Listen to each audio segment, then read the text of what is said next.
Okay, hi, welcome to Phishing the Web, make money fast. I'm Mario, and I'm sorry to announce to you that Peter Panther wasn't available, so he got ill and I have to do his presentation. But I hope it will be no problem for you. Phishing hit us in 2004 as a major phenomenon, and I think it's really an old thing. We all knew it was possible, but it wasn't done until now, and the target was a delicious one. Yeah, and I will try to give you an overview of phishing methods. It's the first part, the major part is which was actually used. This is phishing by email. And the second part will be about phishing by cross-site scripting, and the third, Trojans. If we have time left, we can try a discussion, because I think the major point about phishing is who is to blame. It's really so simple that we have to ask us whose fault is this. Let me give the introduction into the phishing phenomenon. The word origin is from phishing, of course, and the well-known PH from like freaking. The first mentioning of the word was in 1996. It was about stealing AOL login information with faked mails from AOL, and nowadays we use it as a conjunction of password and phishing, so phishing. This is actually a growing development, and if we look for quotes, we can find them from the major security corporations. And this is the year the big fish was landed, Message Labs, or phishing is the new 21st century crime. These are both companies, of course, who offer security products and have the interest to hype the phishing problem.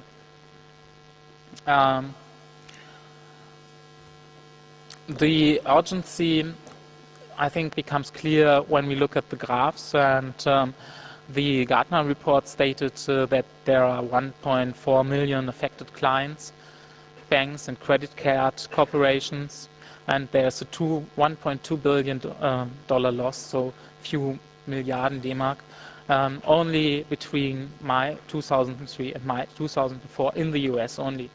Message Labs, they have some means to count emails worldwide, and as you can see here, in mid-2004 we have a rapid rise of phishing emails from maybe below 300,000 to over 5 million phishing emails per month worldwide in October. So here you have the number of mails, and here you have the months. The first target last year was eBay, presumably, and in Germany it came a little bit later, like mid of the year. Phishing was hitting the Volksbank and the Postbank and the Deutsche Bank, Sparkassen, and on a more broader scale, of course, the Barclays Bank, Citibank, Visa, and PayPal. The worldwide increase. The worldwide intense look that was given to this phishing incidents put a lot of stress onto the police. So a few arrestments are reported. Like this month, 5 people who were involved in phishing against the Postbank were taken by the police, and the Kölner city newspaper announces that the people should they have phished passwords. So what we can see here, if you look at it, this is a move from fun, from script kiddie action, from, well, you fake a mail to get at someone's eBay account, which is annoying, but it's not a total loss. So we have a move here from fun to real monetary aims, to organized structures. And when you look at this, it comes to your mind that the people who were taken by the police are most likely middlemen, so not the people who are actually getting the lot of the money. These might be just the people who transfer the money out of the country. This is because money transfer is monitored. If you transfer money from one country to another, this is very obvious. So you have to take it out of an ATM machine in your country and have to get it to another country by some other means. So money laundering is what we call it. Yeah.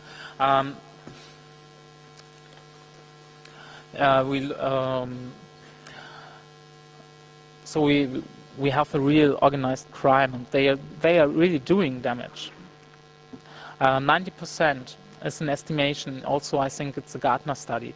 Who receive a phishing email, follow the link in the phishing mail to the faked website, and up to 3% of the users who get the mail actually enter their credentials, user password, transfer action number, whatever, into the faked website. So hand out the personal data to the phisher. This is an US survey only. It's called Phishing Attack Victims, Likely Targets for Identity Theft. And, well, it's hard to transfer these numbers to German situations. I don't think it's actually this large here. And sometimes I wonder how many really are affected. It's hard to say. Let's look at the method A. Yeah, how do you do phishing? What exactly is phishing from a more technical point of view? Simple. You pretend to be authentic, yeah, like trick the user into disclosing his secrets, and then you lure him to your fake website, and then he enters his personal data, or he emails you his personal data. Cross-site scripting is more like you pass him a link and to some website which you control by cross-site scripting, by giving JavaScript to the website or something like this in the link that you send him.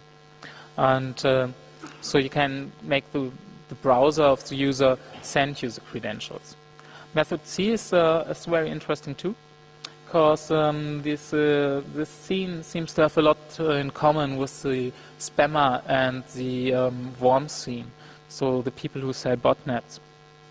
A Trojan intercepts communication on your own computer, it's an infection, and sends the data to some vicious host.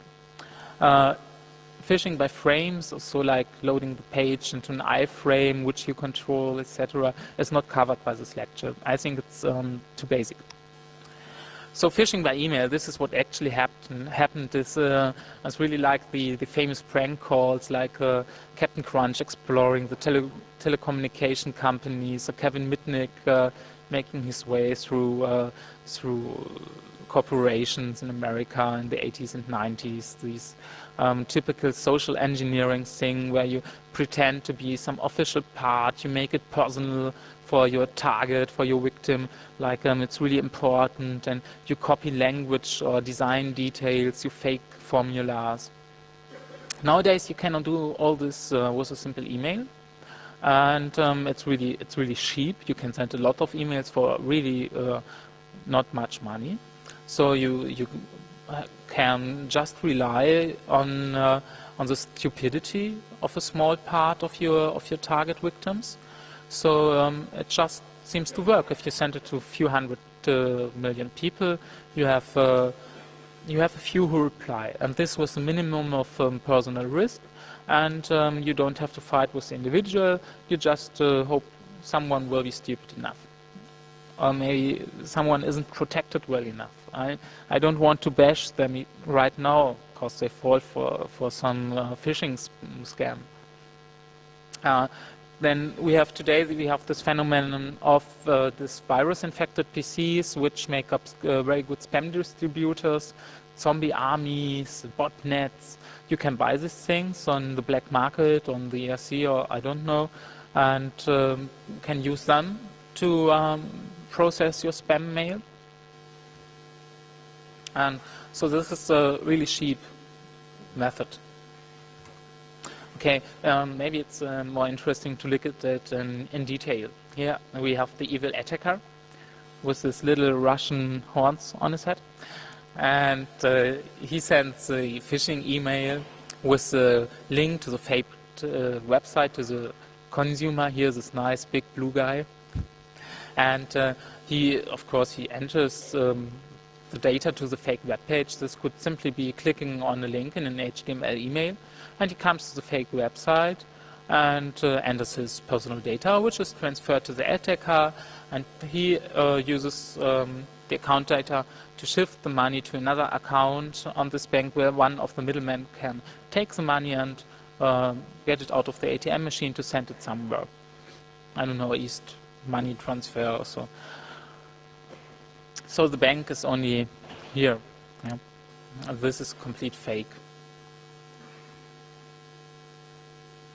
So we have information gathering, contact via email, authentication of the user, and then the request to enter your credentials, to intercept the response and misuse identity. Let's look at a bad example. As if you are trying to do phishing, that's not how you do it.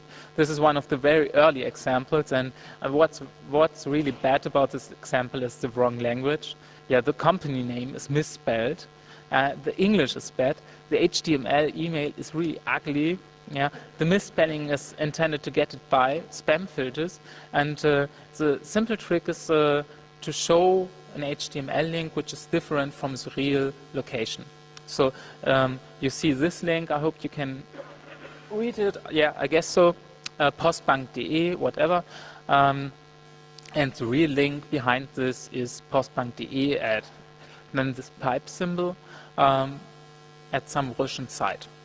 This pipe symbol, this was a bug because the Internet Explorer stopped displaying the URL right here. And if you clicked on it, it started opening the URL from right here. So actually the user, if he was using Outlook or something, or some Internet Explorer related software, then he had no real means to identify this bad link. Yeah, well, he could have checked the wrong writing. So okay, here we have this thing, how do you do a good phishing mail? Yeah, you copy the design, you use native language, you state a personal problem with the user's account, you demand immediate response, urgency. You use more Internet Explorer bugs to obfuscate the true URL, the URL of the fake website. You use redirection services. I will explain this on a later slide. And you, of course, you still need user action, yeah, for this to work. So either way, the user has to be stupid enough. Still, even with a good phishing mail.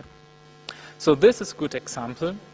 Here you have the official Postbank logo, some German text, yeah, some nice from, yeah, which sounds official to me.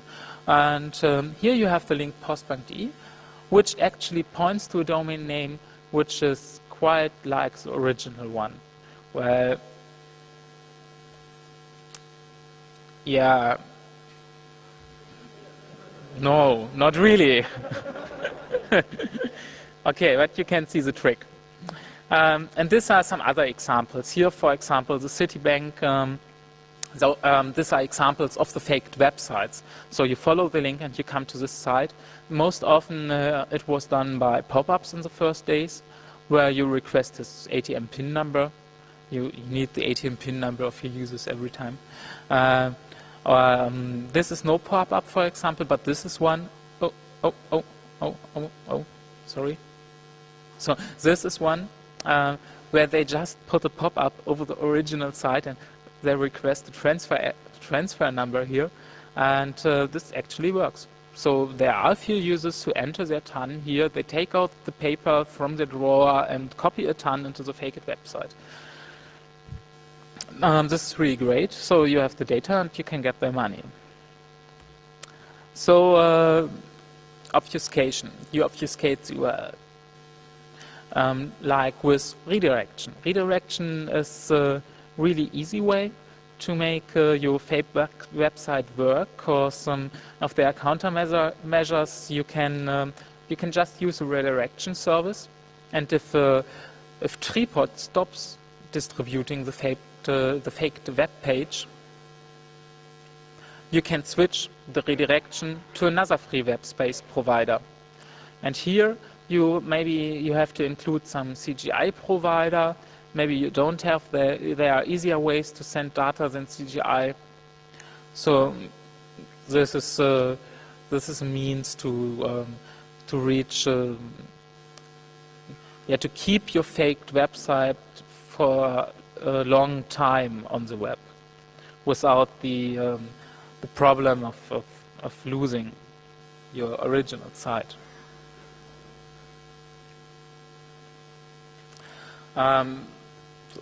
This is again and you can fake the whole website.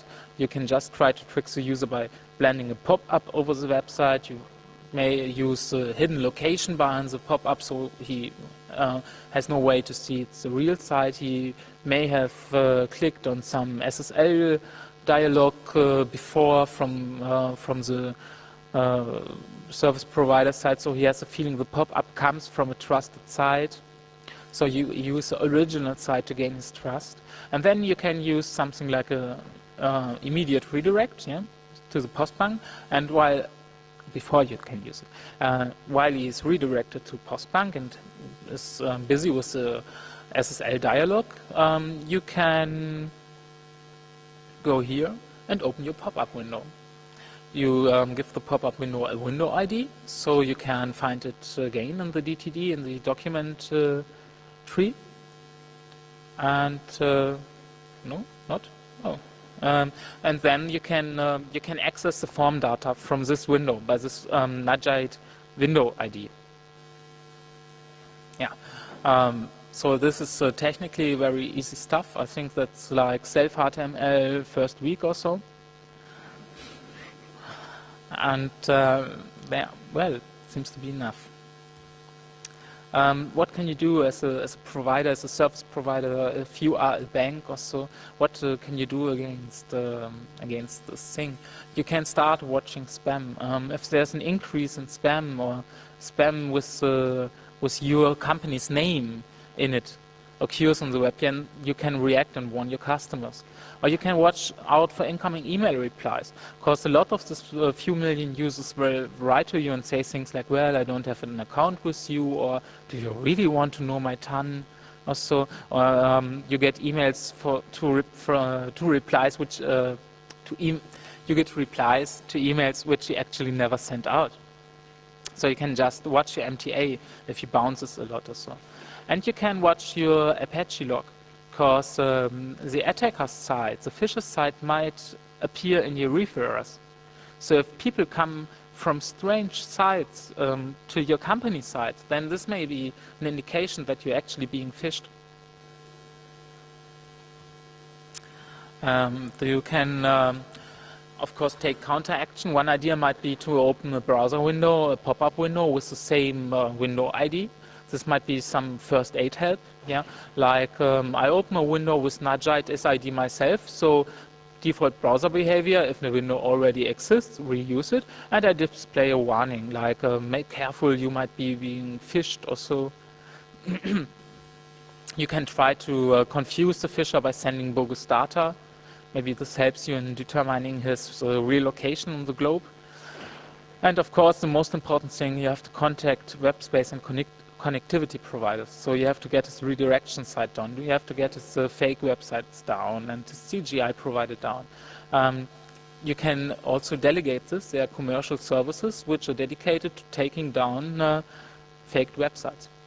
They will write the abuse report for you if you've got the money.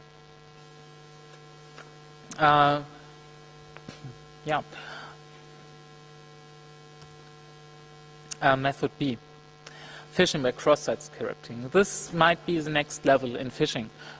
Cross-site scripting is known for years and many users, but I think it's still maybe possible. That's the next point is why do we need the next level? Because many users are aware of the problem phishing right now, and they don't respond to spam anymore. They watch out for SSL keys in every pop-up, and they already switched their browser from Internet Explorer to Firefox, Mozilla, or Opera. So you can't get them with Internet Explorer or obfuscation bugs, and so you have to do something other, some other thing. You have to manipulate the original website. Then you can reuse the SSL log, and URL is unmanipulated, and this can be done by cross-site scripting. So this is the attack model. You send email with a prepared link, and this link includes some active content like JavaScript, Visual Basic, or something the consumer's browser will execute if he clicks the link. So he clicks the link, comes to the banking server, and now in the link was some content which the banking server gladly takes and sends back to the user, and the user executes the content which sends its account information to the attacker. The attacker uses this account information to take money from the user. This is very similar to method R, actually. It's the same thing: information gathering, contact, authentication, so misuse of identity. You still require user action. He still has to click the manipulated link or has to go to the manipulated site. Yeah. And you don't need a separate web page anymore. You use the original one. Yeah. You can use malicious code which you makes the server execute the JavaScript or Visual Basic script or so. And the big pro, of course, is the malicious code is run in the user's browser with the privileges and security guidelines of the original web page. One of two words to cross-site scripting again. Yeah, as we know it for several years, it's placing code in web pages. There's one method where you place a modified link, where you pass a modified link to the user, which might work over a search field. I mean, this is the thing you can test by entering script alert window script as this JavaScript code into the search field. Or you can try to modify the web page itself. This is often done with forums and guest books, where you can use HTML to spice up your message with bold fonts or magenta or I don't know. So you can include some evil scripting section here. I shouldn't click on my slides. And then you can run this JavaScript which you included at the client side.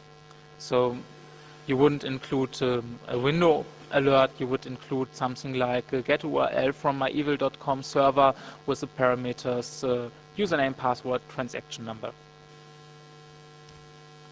Yeah, Trojans are really a big problem. That's not really phishing, because it's not luring the user into something. It's just using weaknesses in the user's setup to compromise his PC, and then you of course have all the possibilities which worms and viruses built up in the last few months, like searching the registry for codes and strings. This is a similar circle of suspects. They can again use middlemen, promise them a share to do the money laundering for them, and this is really increasing. The prominent example is BiseXE. And if some of you have read the paper Who Wrote Sobik, this is really interesting. In this paper they are doing some forensic research on Sobik, and they come up with this theory that this Russian guy who writes this mass email software also wrote the Sobik virus to open more proxies for his spam software. And it's really, you can imagine that these people might only add one or two more methods in their code, and then they can search your registry for your banking information. I think we have, that's not man in the middle, of course, misuse of identity again. I think we have a different slide. Yeah, the attack model. You infect the user via some unpatched Microsoft bug, yeah, like drag and drop in Internet Explorer, something else.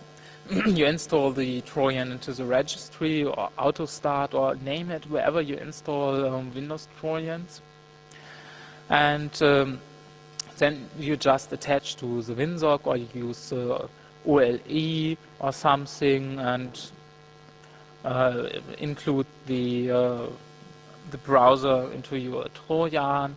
Then you can watch HTTPS traffic too, because you're sniffing behind the decryption routine.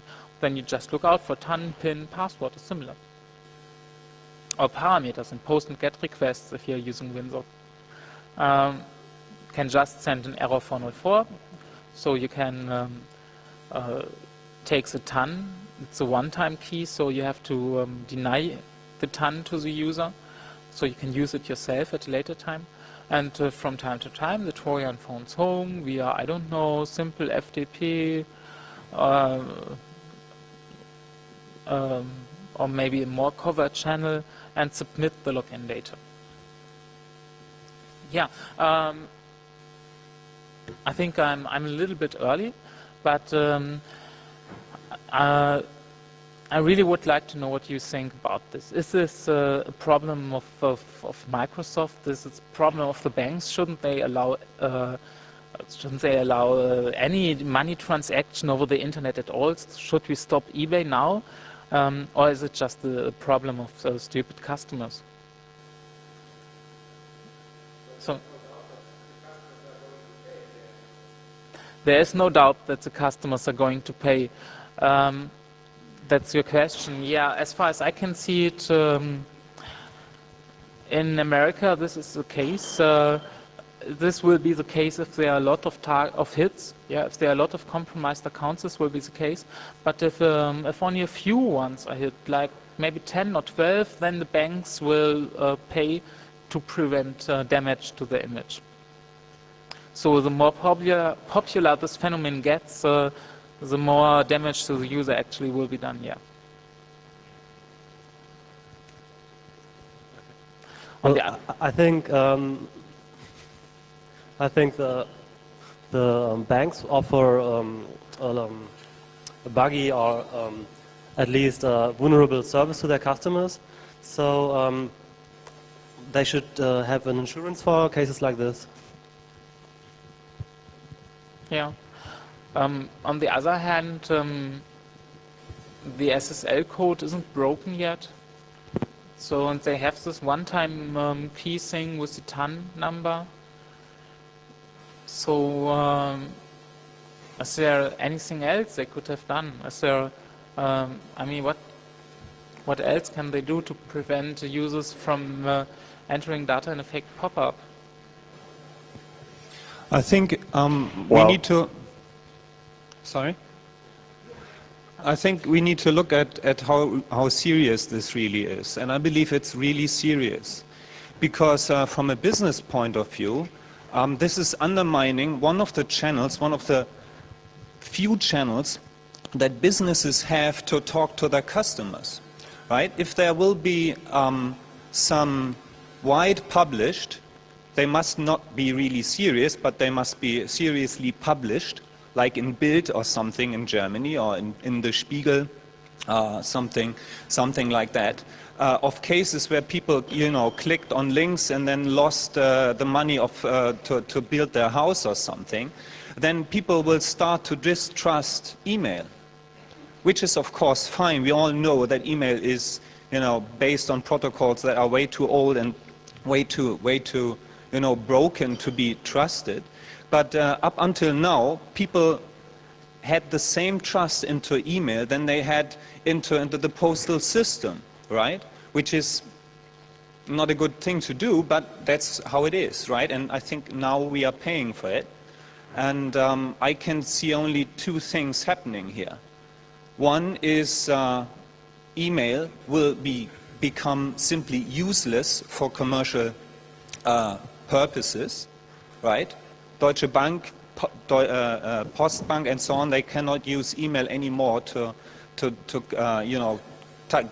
get in touch with their customers, because customers have no idea how to verify their the origin and things like that. Or we will actually see the widespread use of things like S-MIME, right? And then huge commercial push to use things like S-MIME to educate the end user, the customer, that only if there's a signature attached to the email, right, and there's a little key in the corner of the window in email too, then you can trust this email, yeah, and if not, you can't, right? As I said, from a business point of view, I believe this is serious, so there will be something happening soon.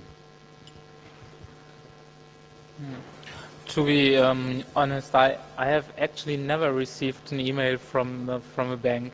I only get them from this e-commerce shops. So they aren't really using it at all. So I don't really understand how customers can fall for this. But yeah, maybe encryption is the answer here. Yeah. In my opinion, I think it's a problem of trust. I mean, because the main problem is in SMTP protocol about the fake use of identity through email. But customer cannot trust government because government don't do the job, Government don't make regulation in US. Then commercial make regulation. So we cannot make sure if we develop a new version of the protocol, our privacy will be protected. So we cannot go forward with that. It's always the same problem. We can have solution, and quite quickly, IOTF can provide a solution about SMTP. But how we can trust government to not threat our privacy after that, and how we can make sure to be protected from government, not from the fisher only, I think the problem is a problem of trust, because today the power is not on the hand of government in US, it's the hand of the economy. And the economy is like an anti-phishing law in US, anti-spam act, I mean, in US is not really anti-spam things, Spammer can easily keep going to spam, because commercial want to protect certain way to make a business. So the problem is, in my opinion, is there. Thank you. Well, another thing, I think basically the architecture of these applications is flawed. I think a web application delivered over a web browser is not a very secure environment, and it's by no means secure enough to use it for vital financial transactions. But it's been sold to people as secure. Most of us would know that they're not secure enough, but my dad wouldn't. So there's something's been sold as secure which isn't. I think that's the basic flaw of the system, which can be exploited. Yeah, there are still people out there who tell you Internet Explorer is secure. You just have to install all the patches from Microsoft. But sorry. About your question, I think it's not possible to point out the real one who is who makes the fail, because in one way there's the customer who trusts an email, like he said, like the post, and in the other way there are service providers like eBay who make failures, and there are also software companies like Microsoft who code unusable software or failure software. So I think it's not possible to point out the was heißt Schuldige? Okay. Yeah, the true victim. The guilty one. Yeah. Well, may I? Okay.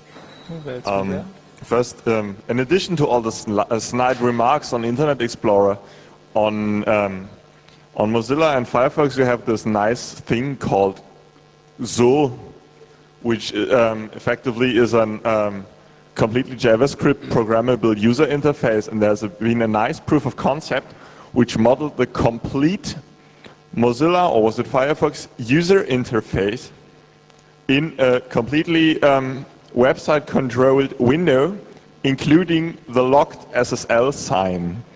So what's that for a phishing attack? In response to the person before who claimed browser-based interaction with e-commerce site is not nearly secure enough, what alternatives are there? Yeah, Yeah, it have to be a different application or maybe completely different architecture, I agree, but it's been sold as secure and it isn't.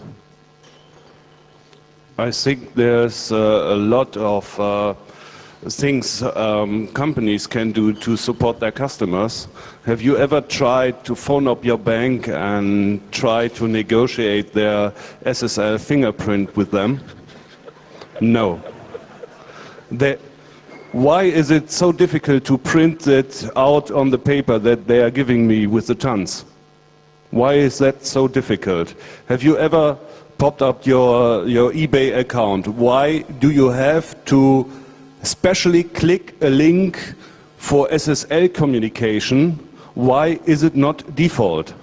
So there's a lot of security that companies can do to help their users, but they are don't interested in it.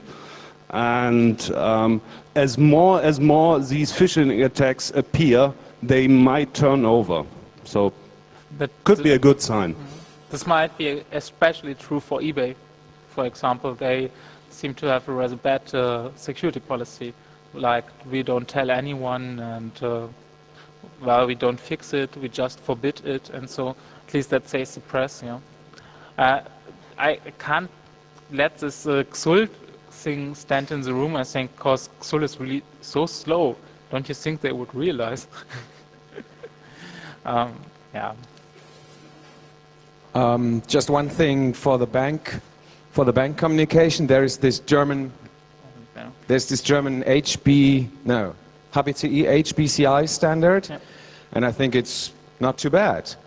But the problem is it has to have special application software. It doesn't work within the web browser. But I think it's not a bad way to do communication with the bank.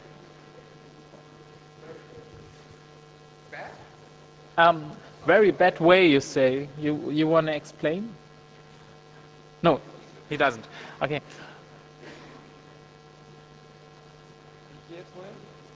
Okay. When I just said before, in the end, of course, the customer will pay. I don't think that this is a problem, because that is the way civilization is working. That is the way our civilization always was working. When, for example, in the 15th century, when paper money came around, there was a similar problem. Until then, if you were rich, you had gold, and you could protect it with your hands, with your body. The moment you had that paper money, the problem of faking paper money came up. You never had that before. The effect, of course, was that there was a problem in society, and someone started to make it an offer to solve the problem. We paid for it. That's kind of part of the luxury we have now, that we can exchange our money wherever we want, and that will the same way here. And somebody will come up with a solution for that. Perhaps someone in this room here, and he will make a lot of money with that, because it's interesting for the customer to have it, it's interesting for the banks to offer it, and so it's interesting for someone between them to secure it.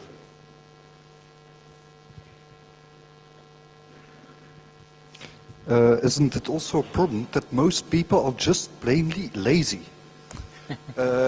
Consumers don't want to be educated, they just want to be careless. They just want to have that little mail, and they are just happy to click on the link. That's why, for example, the famous 419 scan, it also worked. You send them a mail from Africa, you say, give me $1,000, and we'll give you 50,000 back. Well, they buy it. They'll give you the $1,000 cash.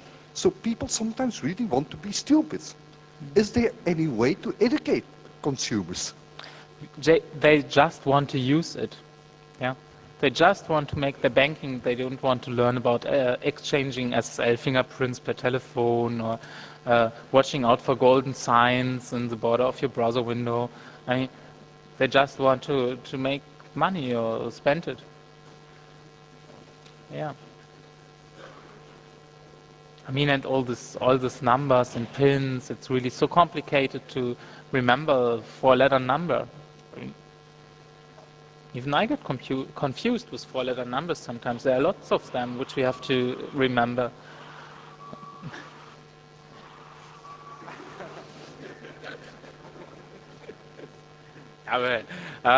Okay, I think we stop here.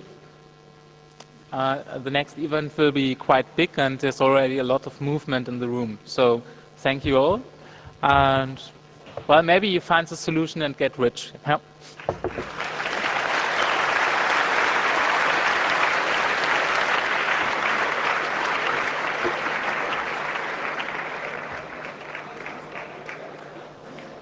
Was? Oh yeah, I'm sorry. So, of course, we will put the slides online. So if you want to read it up.